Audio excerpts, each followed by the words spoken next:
What's going on, guys? So first of all, I am sorry for the poor quality of this video. I'm recording this on my phone right now because I'm having some significant issues with my editing software, and I highly doubt I will be able to resolve them by the end of the day. And damn it, if I'm not going to let the whole day go without getting a RUROUNI Kenshin review out, won't have it happen, all right? It was actually like my happy spot of the day. Like, I'm having so much frustration. I've been fighting with this computer for like the last 3 hours.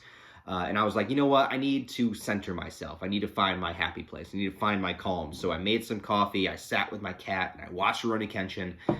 And now I found my center. I'm back to center. So RUROUNI Kenshin Episode 2, Tokyo Samurai.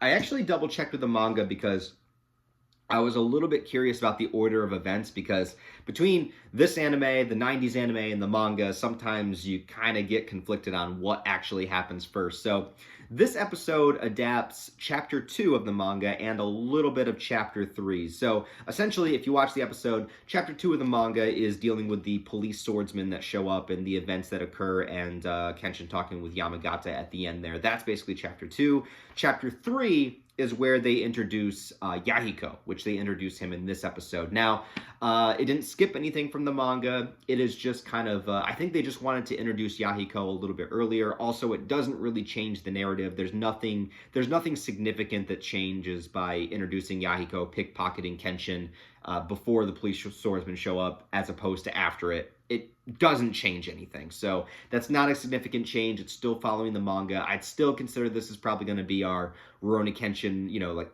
Fullmetal Alchemist Brotherhood, perfect adaptation of the manga. Every once in a while, a little something might be moved in its order, but I think that for the most part, we're good to go. So this was a great episode. I loved the introduction of Yahiko. Now, Yahiko is a huge exception for me in most cases, because in most cases when you have a series that doesn't center around children in general, so like it's not a Hunter x Hunter, right? So it's not like most of your protagonists are kids. Like Kenshin is 28 years old, as he says, even though he looks much younger. Whenever you introduce a child character, oftentimes I find them to be pretty annoying, distracting, not as good as the protagonist, yada yada. Obviously Yahiko is not as good as Kenshin as a character. However, Yahiko is a great character, and I'm really excited to see his progression and his development. He does have a lot of development through the course of the series, especially if they get to the Jinshu arc eventually. Yahiko is a great character. All right, he starts off maybe a little bit annoying, you might get that vibe, but honestly, if you stick it out, if you stick with Yahiko, if you wait for his character development to happen, he's going to be great. And even in this first episode, already just having one interaction with Kenshin, and then watching Kenshin confront, these abusers, these oppressors, people that are taking their power and pushing it upon other people and viewing themselves as superior, you see it from both sides. So it actually was a clever way to kind of blend the stories together, because you see the corruption within the actual government and the police force themselves, and then of course there is the corruption of the Yakuza and the mafia and the crime side.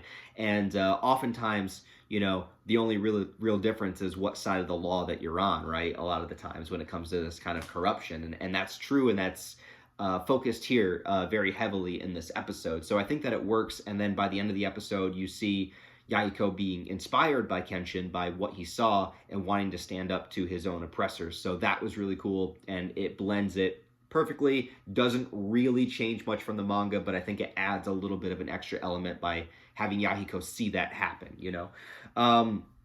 So when it comes to the police swordsman thing, in the 90s series, Yahiko's introduction is actually episode 2, and the police swordsman one is episode 3. So you see how I got confused, right? In the manga, chapter 2 is the police swordsman, chapter 3 is Yahiko. In this anime, they blend it together. So just keeping all this canon, straight, man. We got 3 separate canons now. So I love this because the history of Kenshin, no spoilers, for anybody that's new to the Kenshin series, this episode very much explains it in a vague enough detail so that you understand what's going on, but obviously you don't know the details of what Kenshin did and his history and his backstory and why he decided to become a wanderer as opposed to, staying with the government and stuff like that. Or, you don't know the reasons why, but you see it in action here. And what this is basically showing is that Kenshin fought during this war that was 10 years ago, and he was very, very important. And even Yamagata says in this episode that if not for Kenshin, then the Meiji era might have never come to pass. Like, they might have never won. So Kenshin is very heavily responsible for bringing in this new era, which was supposed to be a new era of peace. And this is like a big transitional time in Japan, and like you can go into the history and, you know, the backstory of it all in real life, you know, but it's a time where like the age of samurai was supposedly ending, and Japan was opening its borders to other countries and accepting new technology, and you know, you weren't allowed to, you know, wear a sword in public anymore. Like, it was supposed to be like the beginning of this new era. It's the Meiji era, and Kenshin fought hard for this to happen. However, it's not perfect, right? Because how could it be? It's a brand new era coming from a huge warring state where like the country was going at it, and like everyone was fighting, and there was chaos in the streets. How can you change it all just within 10 years, right? And so because of that, there is massive corruption that is happening within the police force. You saw it a little bit in episode 1 with the police being able to be bribed, but here you see a particular section of the police that are allowed to carry swords, right? So they're allowed to do what the public cannot. They can carry swords.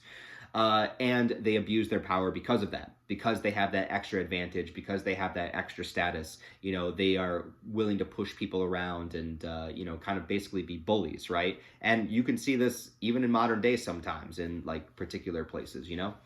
In the 90s series, they show a little bit more of the police swordsmen actually like bullying the crowd and bullying the civilians. You don't get as much of that in this version. I kind of wish they would have shown a little bit more of that, but they do like blatantly, you know, threaten Kaoru, which is like, you're not going to do that, right? Kaoru is precious. She must be protected. So Kenshin, you know, is willing to face them down, you know, doesn't care about their position of authority. Like, if they're threatening people, you know, Kenshin's willing to defend them. And that's when Yamagata shows up at the end, and basically offers Kenshin a position in the government, like a high position. Like, dude, like, you are super important. Like, I can get you, like, you got connections, bro. Like, if you want this, it's yours, right? But he doesn't. He'd rather be a wanderer, and he'd rather just protect people with his singular sword.